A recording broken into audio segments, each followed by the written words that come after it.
శ్రీ వారాహిమాత జ్యోతిష్యాలయం ముఖం చూసి జ్యోతిష్యం చెప్పబడను. మీరు ఎక్కడెక్కడో జ్యోతిష్యం చెప్పించుకొని నిరాశ చెంది ఉంటే గురూజీ శ్రీ సంజీవరాజు గారి ఫోన్ ద్వారా మాట్లాడండి. స్త్రీ పురుష వశీకరణం 100% గ్యారంటీ.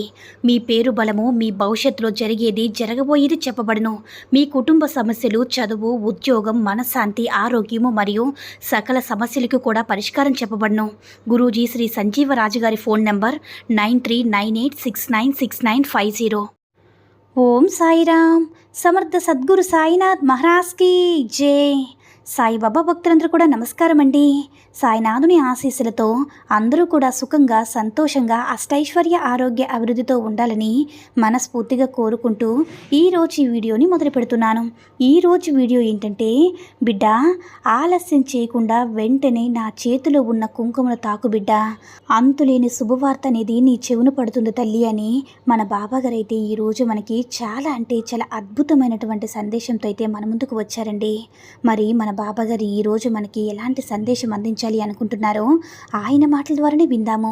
ఆయన మాటలు వినే ముందుగా ఈ వీడియో కనుక నచ్చినట్లయితే మరికొంతమంది బాబా భక్తులకు రీచ్ చేయేలా షేర్ చేసి లైక్ చేయండి. అలాగే మన ఛానల్ని ఎవరైనా మొదటిసారిగా చూస్తున్నట్లయితే తప్పకుండా సబ్స్క్రైబ్ చేసుకుని మాకు కొంచెం సపోర్ట్ చేయండి. మరి మన బాబాగారి సందేశం ఏంటంటే, బిడ్డ నీకు ఎన్నోసార్లు గుర్తు చేస్తూనే ఉంటున్నాను. ఎందుకో తెలుసా తల్లి, నీకు ఏ సహాయం నేను అందించడం లేదని బాధపడుతున్నావు కదా. అలా ఎప్పుడు కూడా బాధపడిన అవసరమే లేదు. ఎందుకంటే నా సహాయం నీకు కాస్త ఆలస్యమైనా సరే, ఎప్పటికైనా సరే నీ మనసులో నువ్వు ఎంత బాధపడుతూ ఉన్నావో నేను అర్థం చేసుకుంటున్నాను. కాబట్టి నీకు ఒక గొప్ప సహాయం రాబోతుందమ్మా. నేను తాకమనగానే ఆలోచించకుండా కుంకుమ తాకిన నీకు నీ గుమ్మం వరకు ఒక గొప్ప శుభవార్త అయితే వస్తుంది తల్లి. కాదనకుండా స్వీకరించు. ఎందుకో తెలుసా తల్లి, నువ్వు పోగొట్టుకున్న నీ ధనం నీ చెంతకు చేరుకోబోతుంది. నువ్వు ఎంతో కష్టపడిన సంపాదించిన ధనం ఎక్కడికి పోలేదమ్మా. అలాగే ఎట్టి పరిస్థితుల్లో కూడా వృధాగా పోయిందని నువ్వు ఏమీ దిగులు పెట్టుకున్న అవసరమే లేదు. ఎందుకంటే నువ్వు ఎవరెవరినో నమ్మి అందరూ కూడా నావారనుకొని నీ పూర్తి రహస్యాలతో పాటు నువ్వు ఏదైతే సంపాదించావో అదంతా కూడా నీ దగ్గరికి చేరుకోబోతుంది బిడ్డ. నువ్వు తెలియనటువంటి వ్యక్తులతో ప్రతి ఒక్క విషయం కూడా చెప్పుకోవడం నువ్వు చేసిన అతి పెద్ద తప్పు. ఆ తప్పును నువ్వు మరలా నీ జీవితంలో ఎప్పుడు చేయవద్దమ్మా. అలాగే నీ కుటుంబంలో జరిగే ప్రతి ఒక్క విషయం కూడా ఎవరో తెలియని వారికి, అలాగే వారి గురించి పూర్తిగా తెలుసుకోకుండా నీ మనసులో ఉన్న మాటల్ని, అలాగే నీ కుటుంబంలో జరిగే ప్రతి ఒక్క విషయాన్ని వారితో చర్చించడం ఇప్పటి నుంచైనా మానుకో బిడ్డ. ఎందుకు చెప్తున్నానో అర్థం చేసుకో. దానివల్ల నీ జీవితంలో నువ్వు ఎంత నష్టపోయావో ఇప్పటికైనా నీకు అర్థమైంది బిడ్డ. నీ మనసుకి ఏది అనిపిస్తే అది చేయడం తప్పు కాదు. కానీ నీ మనసు చెడు మార్గంలోకి వెళ్ళేటప్పుడు కానీ, లేదా చెడు ఆలోచనలు కానీ, ఏది ఆలోచించకుండా తీసుకునే నిర్ణయాలు కానీ నువ్వు ఎన్నో ఇబ్బందులు ఎదుర్కోవాల్సి వస్తుంది.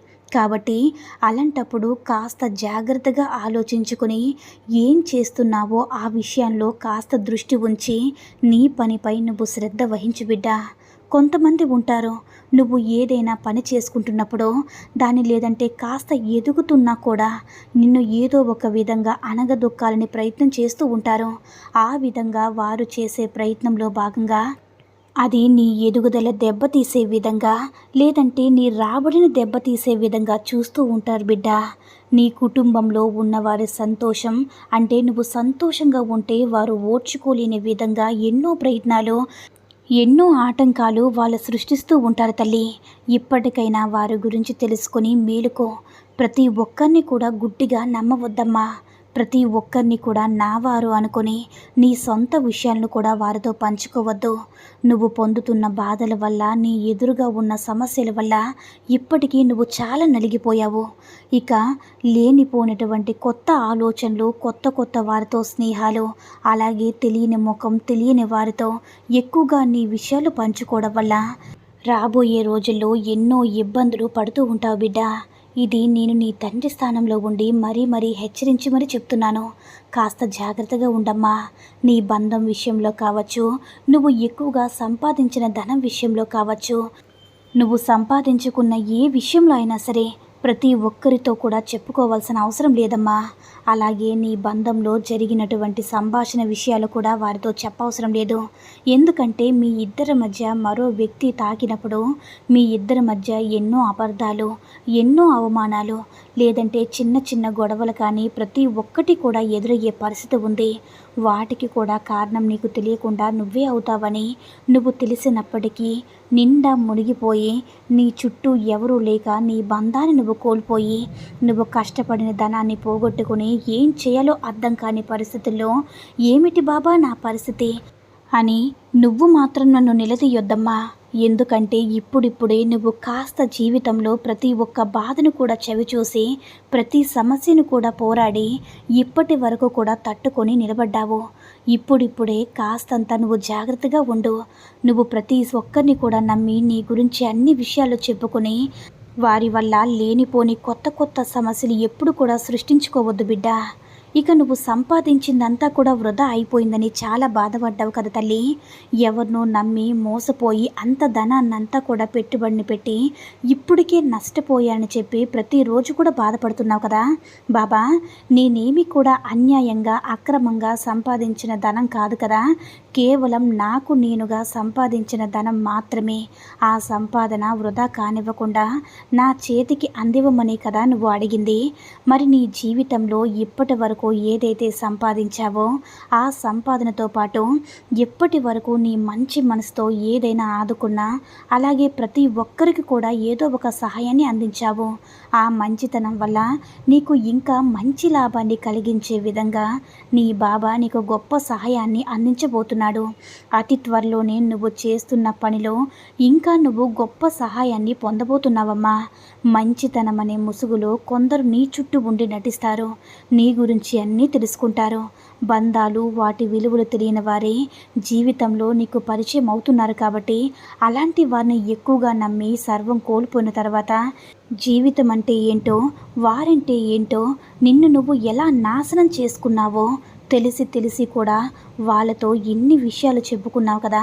ఆ తర్వాత నువ్వు బాధపడే పరిస్థితి నీకు ఎదురు కాకూడదని ఇప్పటి నుంచే నీ తండ్రి స్థానంలో ఉండి హెచ్చరిస్తున్నాను తల్లి. ఇప్పటి వరకు కూడా నీ మనసులో ఉన్న సమస్యల గురించి, లేదంటే కొన్ని కష్టాల గురించి బాధపడి ఇన్నాళ్ళు కూడా నిద్ర లేని రాత్రులు కూడా నువ్వు గడిపావు తల్లి. ఇప్పటికైనా సరే సంతోషంగా నీ పెదవులపై ఎప్పుడు కూడా చిరునవ్వుతో ఉంటావని నాకు మాటిస్తావు కదా. ఎప్పుడు కూడా ఎట్టి పరిస్థితుల్లో కూడా ఎలాంటి సమస్య ఎదురైనప్పటికీ కూడా అస్సలు నువ్వు కృంగిపోకూడదమ్మా. నాకు నువ్వు ఈ మాట ఇవ్వాలి. ఎందుకంటే జీవితంలో కొన్ని చిన్న చిన్న సమస్యలు రాబోతున్నాయి. ఆ సమస్యల వల్ల నువ్వు నిరాశకు గురైనప్పుడు నీ బాబా నామస్మరణం చేస్తూ ఏది జరిగినా కూడా అంతా నా మంచికి అని ధైర్యంగా ఉండు. ఎందుకంటే నువ్వు చాలా సున్నితమైన మనసు కలదానివి కాబట్టి ఇంతగా నేను మరీ నీకు చెప్తూనే ఉన్నాను తల్లి. దేని గురించి కూడా ఎక్కువగా ఆలోచించద్దు, ఎక్కువగా భయపడవద్దు. దేని గురించి కూడా అంటే ఎలాంటి సమస్య వచ్చినా సరే ధైర్యంగా నిలబడు బిడ్డ. నాకేంటి, నా వెనుక నా బాబా ఉన్నాడని ఒక్కసారి నన్ను గుర్తు తెచ్చుకో. ఆ తర్వాత నువ్వు అనుకున్నటువంటి పనిపై దృష్టి సారించు. జీవితంలో నువ్వు ఏం కోల్పోయినా కూడా నీ బాబాను మాత్రం నువ్వు కోల్పోలేవమ్మా. ఎందుకంటే ఎప్పుడు కూడా నీ చేతిని విడిచిపెట్టకుండా జాగ్రత్తగా పట్టుకుని ఉంటాను. కాబట్టి ఎప్పటికైనా సరే నిజాలు తెలుసుకుని ఎవరితో ఎంతవరకు ఉండాలో అంతవరకే ఉండు అని మన బాబాగారు అయితే ఈరోజు మనకి చాలా అద్భుతమైనటువంటి సందేశాన్ని అయితే అందించారండి.